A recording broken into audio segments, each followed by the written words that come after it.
All right, so ladies and gentlemen, the show must go on. Whatever.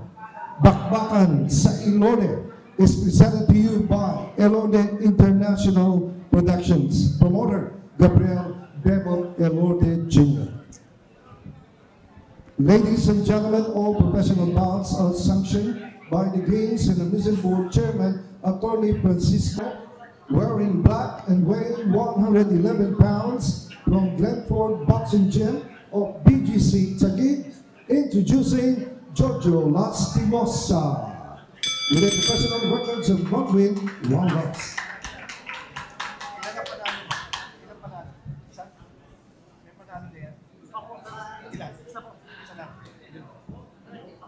And his opponent across the ring, fighting out of the red corner, wearing black with white trim, also weighing 111 pounds, fighting out of Elorde St. Rita Boxing Gym of Parañaque City, introducing Judy James. 1 win.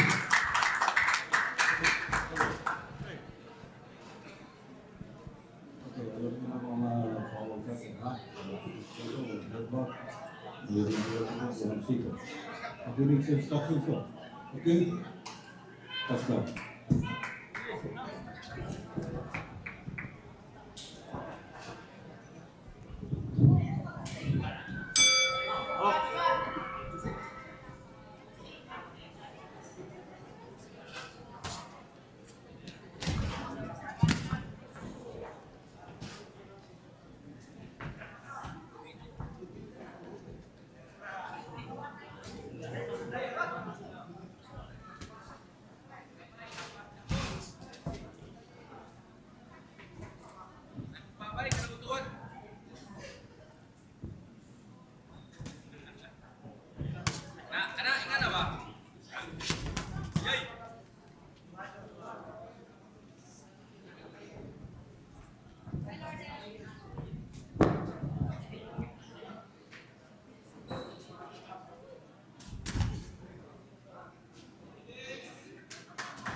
Itong si Jojo Lastimosa partner, alam ko kahenerasyon mo yung may isa pang Jojo Lastimosa eh.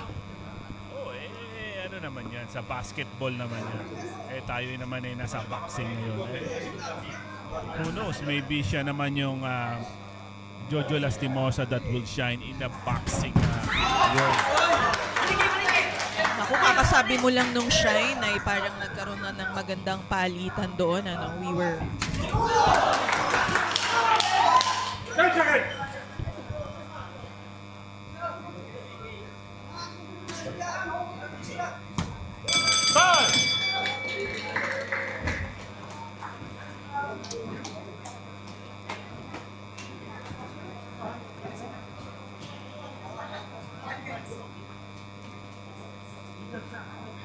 This event is given to us by Elorde International Production, headed by our boss, Gabriela Bebot Elorde. Bakbakan sa Elorde is now live here in Elorde TV, and we are live in the Flash Grand Ballroom, Sukat, Parañaque. Nandito pa lang tayo sa unang laban, partner, nitong 6 fight o fight card. Siyempre, ang mga sponsor natin dito ay ang Vertex Philippines at New Elorde Cockpit Arena. Sa aming mga viewers, let us know feedback ninyo sa audio ng aming commentary, para ma-improve namin kung ano ang pwede namin ma-improve para mas malinaw namin maihatid ang laban sa inyo. Start of the second round. Good exchange by both boxers. Jab upper, double upper by Lastimosa. Penis headed to the body, was caught with the right of Lastimosa. Wow, nice good exchange by both fighters. Good follow-up by Lastimosa right there, partner. I think yung left straight ng Lastimosa is very dangerous, partner. ang main event po natin ay si Mark Tangan versus Richard Marino. This is in the minimum weight division, scheduled for 6 rounds. It's been a while, no? Pero I think we have several events coming up, partner, on to be covered in Elorde TV. On August 24, meron tayo ulit dito sa Elorde Grand Ballroom, promoted by UKC, promotion by Ma'am Kukoy Elorde. At saka yung September 6 dyan sa Ilagan, Isabela, wherein Wesley Kaga will make his first title defense of his WBF silver bantamweight title against Ricky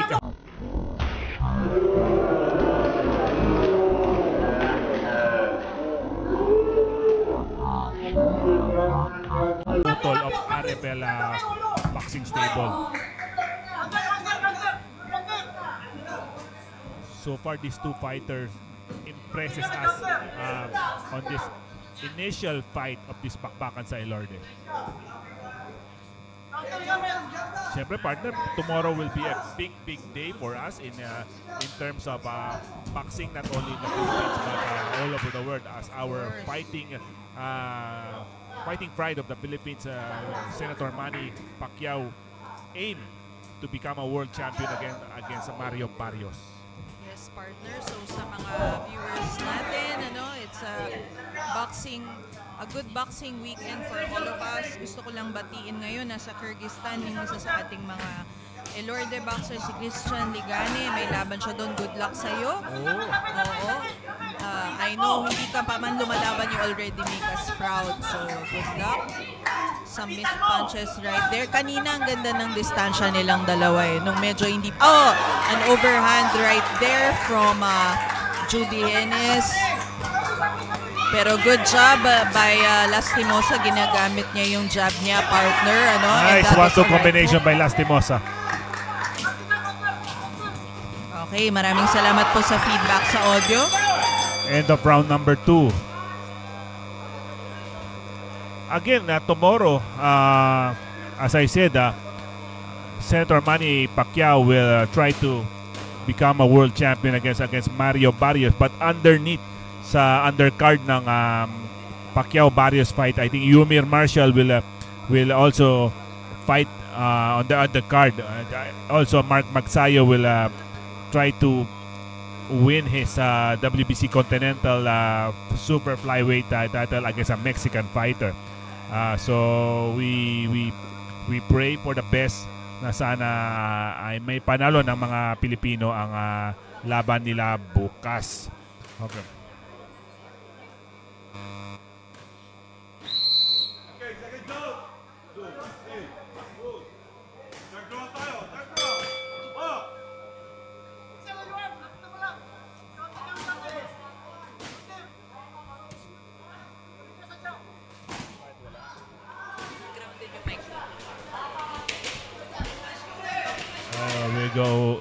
headed to round number 3 of this flyweight affair between Jojo Lastimosa, who has an identical trunk with Judy Hennes. Both fighters are wearing black and white trunks. Ganda ng palitan ng dalawang boxer na to. It's napakahirap i-score tong mga laban na ganito because every rounds it's hard to predict who is winning the round, partner, di ba? With both fighters having their moments on first and second round. Such a tight exchange from both boxers. They don't let the other outdo. Ayaw nilang malamangan, kumbaga, ng bawat isa. A quick counter right there by Hennes. Pero itong si Lastimosa, partner, like I said, uses his jab as he should because he's the taller fighter. Establish the distance para hindi makalapit si Judy Hennes. Yeah. So far, both fighters are carrying heavy punches dito sa round na to. We seldom see jabs. Kaya nga, dapat bigger fighter yung Lastimosa. He must capitalize dun sa jab niya. Ayun. Before I say it, yun ginagawa na niya. He's sticking that jab. Because bigger fighters, mas mahaba ang mga galamay. Obviously, you must take that advantage to you. No? The third man in the ring is Don Arguelles. Again, si Lastimosa is coming from Glenford Boxing Gym dyan sa Taguig. At yung kalaban niya naman si Judy Hennes is from Elorde, St. Rita sa Parañaque.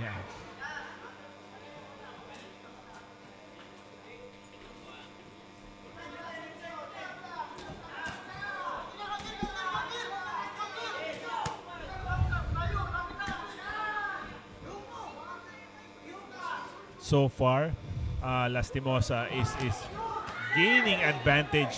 Sabi nga nila, may advantage siya. Kaya he is taking that advantage by trying to inflict that long, straight, and jab. Tama ka, partner. And especially, siya yung kaliwete. So, since left-handed siya, kinakasad din niya yung straight niya, no, kapag lumalapit si Judy Hennes. But Hennes is also, we should also credit him for moving forward, hindi siya masyadong lumalayo. Dahil mahirap sa kanyang makatama, partner, if he does not close the distance. So, tsaka partner, yung mga ganitong fight card is a build-up na event. Kasi eventually, this fighter will go 6 rounds na rin, will go 8 rounds. So this is a building up fight for this card. Kasi yung main event natin, yung Mark Tangan against Richard Marino. Both of them are fighting a 6-rounder in a 105 weight division. Here we go. This is the fourth and the final round. You are watching Judy Hennes versus Jojo Lastimosa.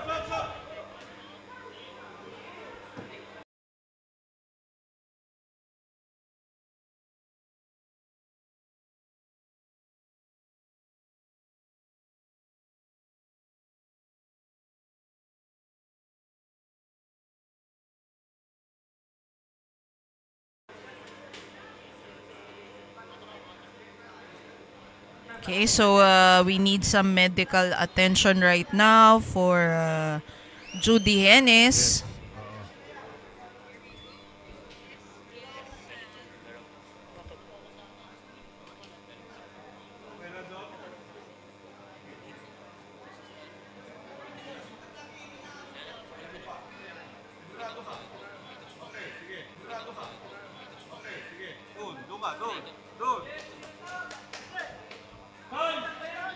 The fight continues on this last and final round of this 4-round fight between Jojo Lastimosa and Judy Hennes.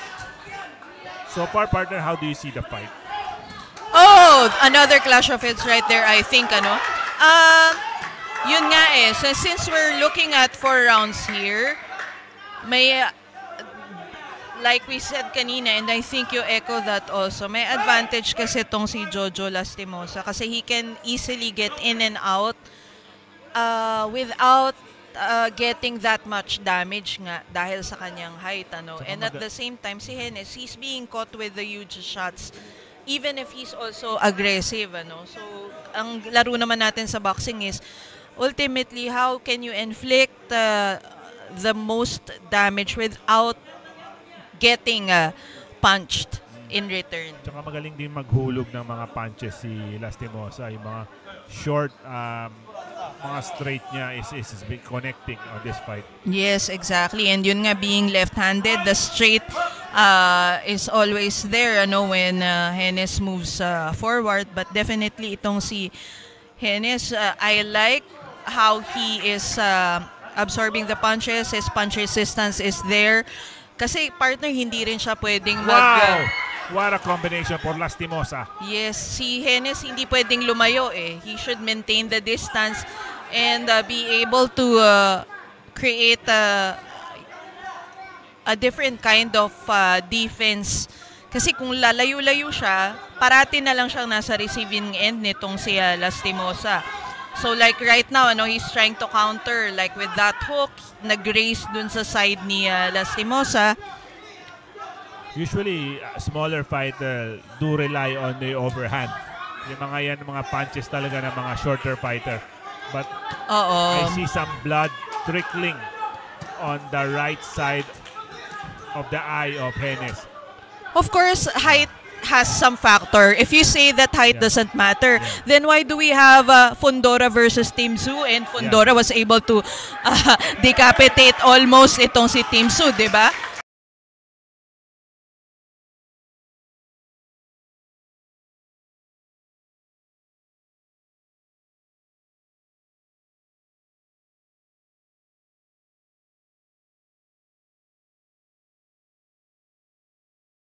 Of course, height matters. Don't say that height doesn't matter. It does matter. But of course, not to say na walang ano dito, no, walang escape plan yan. Of course, pag may height advantage ka, kaya nga siya tinatawag na height advantage eh, 'di ba? So, yeah, let's not give blanket statements like that na hindi naman natin naiintindihan yung mga sinasabi natin. Of course, it plays a huge factor. Not to say that it will make you win, but it's ultimately how you use that, your advantage, that makes you win. But definitely, it's a factor, ano? Kasi si Hennes nakadikit na nga, hindi pa maka-counter. Why? Because Judy Hennes is able to get in and out. Like I tell you, partner, ano, he's able to move kahit onting, ano lang yan, step back lang yan. Wala na siya sa range ni Judy Hennes. That's how height plays a role here in this bout. Saka magaling mag-adapt yung Lastimosa. Yung first few rounds, medyo inaasinta-asinta niya eh. Eventually, nung third round, he is gaining. He's gaining advantage, no, partner? It's a fourth round TKO win for Jojo Lastimosa as referee Don Arguelles call a halt on the fight. But definitely, the fighting spirit, the grit is there for Judy Hennes. Ang ganda ng mga short hooks niya, partner, is just that, of course, in a fight, it's really a game of adjustment. Who can adjust better when given a challenge, ano? Definitely. Ladies and gentlemen, referee Don Arguelles stops the fight at 2 minutes and 1 second of round number 4. We have a winner by a technical knockout, Jojo Lastimosa. Jojo Lastimosa winning by a fourth round TKO win over a very game Judy Hennes. Pasensya na, Larry Palma. No? Sige, aayusin namin yung signal para sa'yo. Hindi lang namin makakausap yung signal kasi alam mo naman, ang signal, intangible yan. Hindi yan nahahawakan. Ano? So nagkakaroon tayo ng mga internet or mga signal, difficulty sa signal, nakasalalay na sa panahon yan. Hindi naman natin makakausap yung bagyo, no, na wag munang pumunta dito para mas maayos ang signal natin. So maraming salamat nevertheless dun sa iba na mataas ang pasensya para kumapit dito sa live natin na partner, binibigay natin ng libre. Wala silang kailangan bayaran, data lang or internet lang.